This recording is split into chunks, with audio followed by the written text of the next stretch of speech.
কালো কুলাল আছে, সাদা কুলাল আছে। পুরান ঢাকায় কাচ্চি না পেয়ে বেসিক্যালি আমরা মাওয়াঘাটে এসে তো কোরাল মাছ খাবো না। জিনিসটা অনেক মজা লাগতেছে। এই জায়গাটায় হালকার উপরে ঝাপসা অ্যাক্সিডেন্ট হয়েছে। শাহিদ আফ্রিদি ঝিমাচ্ছে, চিৎপটাং হয়ে পড়ে গেল। দীর্ঘ সময় ধরে শুধু প্ল্যান করছিলাম যে বড় ভাইদের সাথে কোথাও ঘুরতে যাব, কিন্তু প্ল্যান আর সাকসেসফুল হচ্ছিল না। আজকে যাচ্ছি মাওয়াতে ইলিশ খেতে, কিন্তু ইলিশ খেতে গিয়ে ধাওয়া খেলাম। ধাওয়া কিভাবে খেলাম বিস্তারিত পুরো ভিডিওতে থাকছে। ভাই বাদাররা মিলে আমরা মাওয়ার উদ্দেশ্যে রওনা দিয়ে দিয়েছি। আমরা 5-6 জন আছি। এখানে দেখা যাচ্ছে দাদা, এখানে হৃদয় ভাই, এখানে পরান্দা, ও পাশে আফ্রিদি, মাহফুজ। সুন্দর করে আমরা চলে যাব, কোনো তাড়াহুড়া নাই। পরান্দারে বলছি দাদা পিছনে কি বসতে কষ্ট হচ্ছে কারো? কষ্ট হলে কি করবেন আপনি? জায়গা ছাড়বেন? একটু খোঁজ খবর নিলাম। কষ্ট হওয়ার কথা না, কারণ পিছনে যে 4 জন বসছেন আপনারা কেউ স্বাস্থ্যবান না।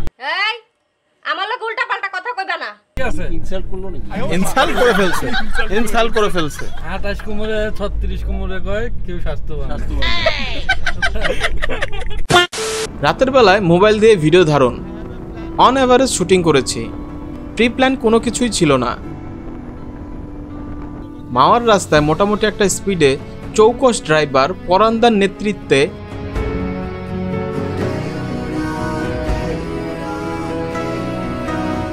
রাতের অর্ধেক সময় গ্যাস আর তেল নিতে নিতেই শেষ।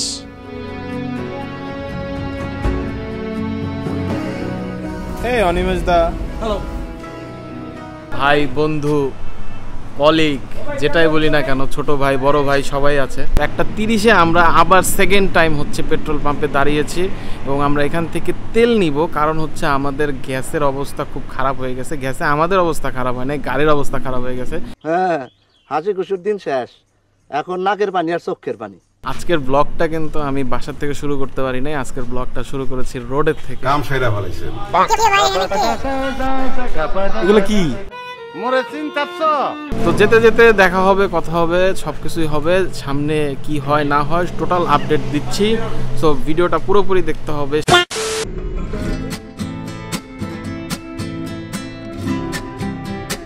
হাইওয়েতে খুব মজা এবং বিপজ্জনক। তরুণদের বাইক এবং গাড়ির গতি জেট প্লেনকেও হার মানাবে।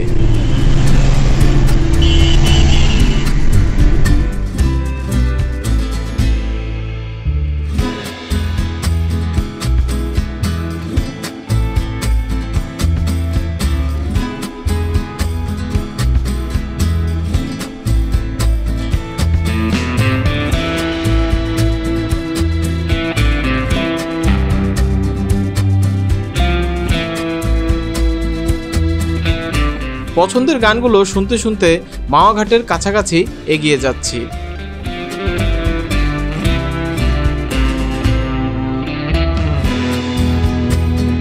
এই জায়গাটায় হালকার উপরে ঝাপসা অ্যাক্সিডেন্ট হয়েছে, তাই এত মানুষের জটলা।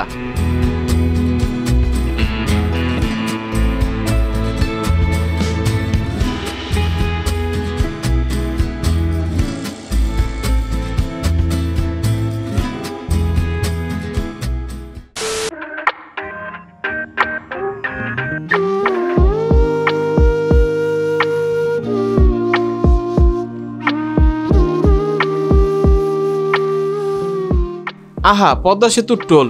খুব ইচ্ছে ছিল ব্রিজের উপরে ওঠার। ইনশাল্লাহ নেক্সট কোনো একবার ব্রিজের উপরে উঠবো আর নামবো।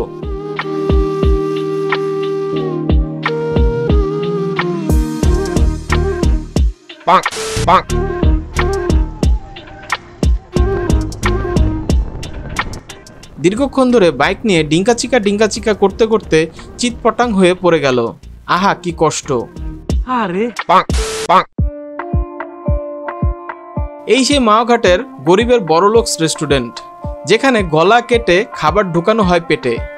আমরা মাওয়াঘাটে চলে আসছি। তো মাওয়াঘাটে চলে আসার পরে এখন আমরা হচ্ছে এখন ইলিশ টিলিশ যা আছে বকর চকর সব কিছু দেখবো। প্রায় দীর্ঘ 6 মাস পরে হচ্ছে ব্লগ করতেছি আজকে, কিন্তু যেসব ডায়লগগুলো আসলে দিতাম আমি নর্মালি, সেই সব ডায়লগগুলো আমি এই আমাদের গাড়ি মোটামুটি এখানে আমরা পার্ক করে ফেলেছি। ভাই ব্রাদাররা কেউ কান চুলকাইতেছে, কেউ মোবাইল রাখতেছে, যে যার মতো রাখতেছে। এই সেই মাওয়া ঘাট। এটা মাওয়াঘাট না, মাওয়াঘাট সামনে। ভাই মাওয়া ঘাটটা কোন দিকে? সামনে যাওয়ার পর মাওয়া ঘাট সামনে। পাঙ্গাস আছে আর হবে আপনার উচ্চতা হবে, এটা নদীর মাছ, এটা এখানে আছে বড় উচ্চতা, এটা ভালো লাগে। কোরাল কত? এগুলো যদি নেন এগুলো আপনার 1150 টাকা কেজি রাখবো, আর যদি বড় নেন বড় আছে, বড় নিলে আপনার 1600 টাকা কেজি। আপনাকে ধন্যবাদ। মাছ ভাজার ভিডিও দেখে আবার মনে করবেন না এটা আমরা খাবো। চামে দিয়ে ভিডিও করা হয়েছে, কোথাও কোনো ইলিশ মাছ নেই। আর অন্য মাছ যা আছে অনেক দাম সেই কারণে বললাম, এতটাই পরিমাণে দাম যে আমাদের মতো গরিবসরা এই বড় বড় দামসালা মাছ কিনতে পারবে না। আমরা আইছিলাম হচ্ছে ইলিশ খাইতে, কিন্তু আনফরচুনেটলি অভিযানের কারণে ইলিশ নাই। এখন ইলিশ নাই দেখে আমরা এখন অনিমেষ দার নেতৃত্বে সামনের দিকে এগিয়ে যাচ্ছি ঘাটের দিকে, এবং আশা করছি ঘাটে ওই সাইডে যদি দুই একটা ইলিশ মাছ পাওয়া যায় অথবা চাপলা মাছ খাইতে হবে। বিষয়টা একটু ব্যাখ্যা করবেন? নামি দামি বড় সড়ো মানে সুসজ্জিত হোটেল হয়েছে, এবং সেই জায়গায় আমরা ইলিশ খুঁজে কিন্তু ইলিশ পাইনি। সেখানে কোরাল এবং চিংড়ি মাছ পাওয়া যাচ্ছে, কিন্তু বেসিক্যালি আমরা মাওয়াঘাটে এসে তো কোরাল মাছ খাবো না। কোরাল খাবো আমরা সেন্ট মার্টিনে গিয়ে বা কক্সবাজারে গিয়ে, যেটা হয় স্বাভাবিকভাবে। আমরা মাওয়াঘাটে এসেছি আসলে ইলিশ খেতে, তো সেটার জন্যই আমরা আরও ভিতরের দিকে যে ছাপড়া হোটেলগুলো, সেই হোটেলগুলোর দিকে আমাদের এখন অভিযান। দেখা যাক আমরা সেখানে ইলিশ পাই কিনা।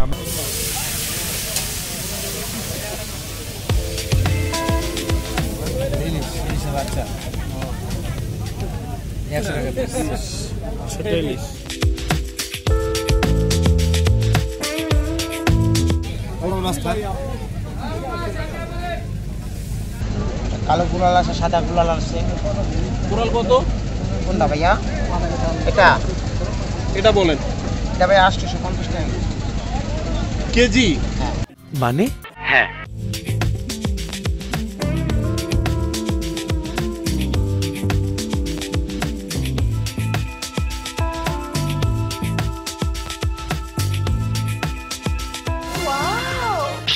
খুব হতাশ হয়ে মাছ বিক্রি করা শুরু করে দিলাম, কিন্তু কেউ একটা মাছও কিনলো না। আমরাই কিনতে পারিনি, মানুষ কি কিনবে?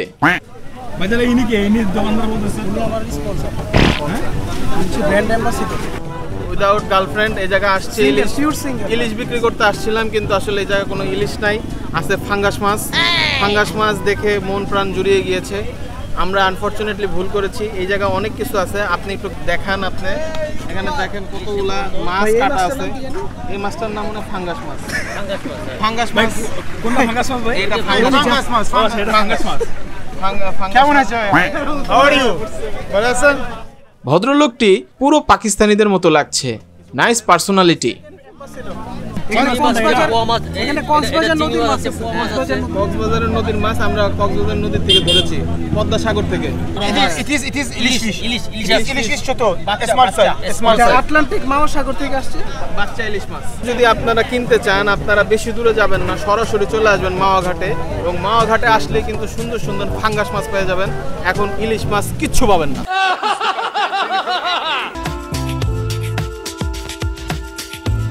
এটা রীতিমতো একটি মাছ বাজার, ফকিন্নি বড়লোকস বাজারও বলতে পারেন। মাছের দাম অনেক বেশি, তাতে আমরা খুশি। অধিক দাম দেখে দাদা এখন আনন্দে আবার বড়লোকস রেস্টুরেন্টে যাচ্ছে। আপনি রাগ কেন করছেন? খাওয়া দাওয়ার ইলিশ পাওয়া যাচ্ছে না, আপনাদের কোনো খাওয়ার কোনো টেনশন নাই। রাত 3টা বাজতেছে, আপনারা এই ব্লক করতেছেন খালি। আমার মাফ করে দেন হুজুর, আমার ভুল হয়ে গেছে। পেটে যদি না থাকে কিছু, ব্লক করে লাভ আছে? আমি বুঝতেছি না, আপনাদের খাওয়া নিয়ে কোনো টেনশন নাই। এই অপমান আমি সহ্য করব না। মাছ এক একটা প্রায় 5 মাস 6 মাস আগের মাছ চাচ্ছে এক একটা 1500 টাকা 1700 টাকা। How it is possible, man? এইভাবে চলতে পারে না। আমরা কোরাল মাছ কেন খাবো মাওয়া ঘাটে? না, আমি স্যাড, আমি আহত, দুঃখিত, আমি টেনশিত। Very sad. ছাগল স্যাড না, ভেরি স্যাড। রিল্যাক্স। 1350 টাকা দিয়ে নেব। ভাই টিকে করে এই কেজি চাইছেন? কেজি 1150 টাকা কেজি রাখবো, 900 টাকা কেজি রাখবো যদি হয়। দেখাইলো এত বড়, হইলো 3 কেজি 4 কেজি, হইলো কিছু ভাই। এটা 1 কেজি 200-300 হইব। এটা কত আর ওটা কত? কেন থেকে জানেন? শুনুন না পড়লেন, এটা কেজি বলবো 1200 আর এটা কেজি করবো 1000, বাইজে রান্না করব। এই হোটেলে ঠান্ডা ছিল, বসতে ভালো লাগতো, খাইতে ভালো লাগতো। তোর মাথা নষ্ট।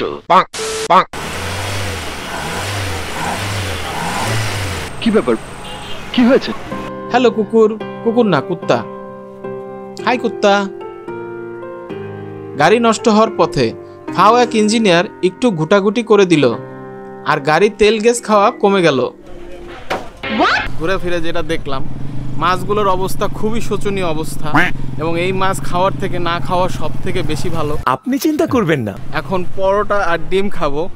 ইতিহাসে মনে হয় এটাই প্রথম যে আমরা এই মাওয়া ঘাটে এসে ইলিশ মাছ না খেয়ে আমরা পরোটা আর ডিম খেয়ে বিদায় নিচ্ছি। কান্দিস না। অফ সিজনে মাওয়া ঘাটে আসলে খুবই পরিমাণে লসে পড়তে হবে, কারণ মাওয়া ঘাটটাকে আমরা এখন একটা ঐতিহ্য লেভেলে নিয়ে গিয়েছি। ঠিক বলেছো। মাছ, ইলিশ মাছ যদি স্টোর করে রাখা হতো আগের থেকে, শুধু ঢাকার থেকে আসে, তাদের জন্য অনেক বেশি সুবিধা হতো যে এই মাছগুলো তারা অফ সিজনে পেত এবং তারা রাতে ভরপেট খেয়ে এনজয় করতে পারতো। কথা কি ক্লিয়ার না ভেজাল আছে? ক্লিয়ার। মাওয়া ঘাটে এসে রুটি দিয়ে ইলিশ খাইতেছে। আরে রোকেয়া রে, আরে রোকেয়া, আরে রোকেয়া, আরে রোকেয়া, আরে রোকেয়া। গরম আছে না? গরম নেই। আমি একটু ডিম খিচুড়ি খেতে চেয়েছিলাম, কিন্তু ঠান্ডা হয়ে গিয়েছে। কিন্তু মুরব্বি আমাকে এটাই দিতে চায় এবং এটাই খাওয়াতে চায়। কাকা থাক থাক।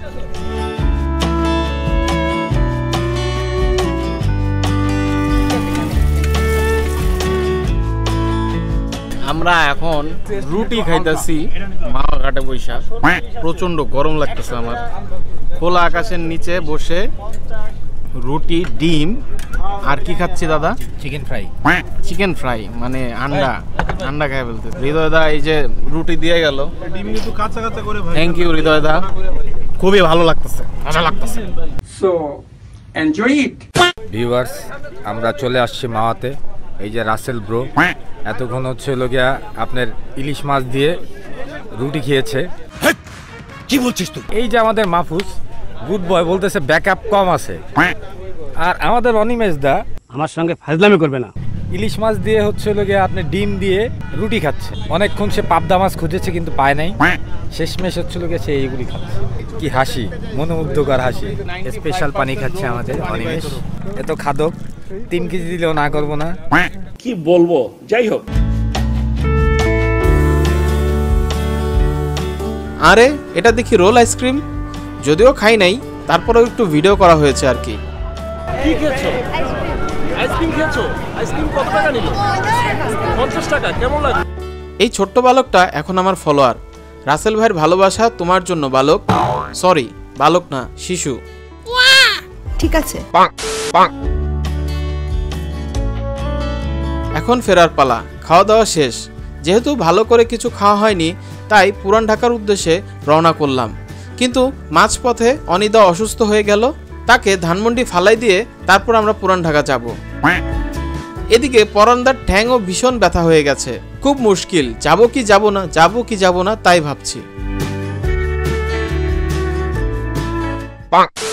Good morning, good morning, good morning. সারা রাত আমরা জার্নি করে মোটামুটি সবাই হাই লেভেলের ক্লান্ত। Thank you পরান্দা। পরান্দা অনেক কষ্ট করেছে সে। এখানে মাহফুজ, শাহিদ আফ্রিদি ঝিমাচ্ছে, আর এ পাশে আছে হৃদয় ভাই। আমরা এখনো ফুললি এনার্জেটিক আছি। পুরান ঢাকা সারা রাত সজাগ থাকে, সকাল সকাল ক্লোজ হয়, আর আমরা সারা রাত সজাগ থেকে পুরান ঢাকায় আসছি সকাল সকাল বিরিয়ানি খাইতে। জিনিসটা অনেক মজা লাগতেছে, আবার একটু ক্লান্তও লাগতেছে। সকালবেলা সব থেকে ভালো লাগার একটা ব্যাপার হচ্ছে এখানে অনেক মানুষ শরবত খাচ্ছে, নামাজ পড়ে এসে শরবত খায়। আফ্রিদি, আপনার কি অবস্থা? ভাই বিরিয়ানি তো শেষ বলতেছে, কি খাবো? বিরিয়ানি বলে সব শেষ হয়ে গেছে। অং বং ভালো জানে। খুব ঘুম পাচ্ছে ভাই, খুব ঘুম পাইতেছে।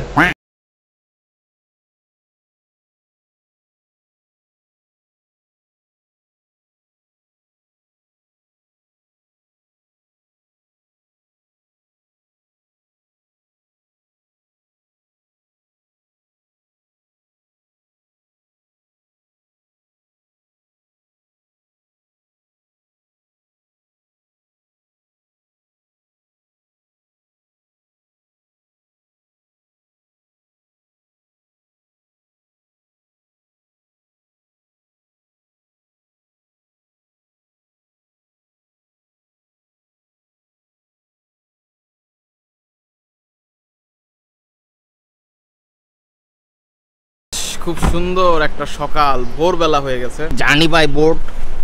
ও মাই গড, গাড়িতে চলে আসলাম। সব মিলে আজকের দিনটা, দিনটা এনজয়মেন্টে কাটালাম আলহামদুলিল্লাহ। রোদ উঠে গেছে, একটা গান মনে পড়ছে। রোদ উঠে গেছে তোমাদের নগরীতে, আলো এসে থেমে যায়। সো গাইস, দেখা হবে নতুন কোনো ভিডিওতে। সে পর্যন্ত সবাই রাসেল ভাইয়ের সাথে থাকুন, পাশে থাকুন। ভিডিওটা ভালো লাগলে একটা লাইক, কমেন্ট, শেয়ার এবং সাবস্ক্রাইব করতে ভুলবেন না। আর আমাদের সাথে আজকে ছিল হচ্ছে মাহফুজ নাইম, পরান্দা, আফ্রিদি আর হৃদয় দা, অনিমেষ দা ছিল। তো এখানেই শেষ করছি। দেখা হবে নতুন কোনো ভিডিওতে। আল্লাহ হাফেজ। আসসালামু আলাইকুম ওয়া রাহমাতুল্লাহি ওয়া বারাকাতুহু।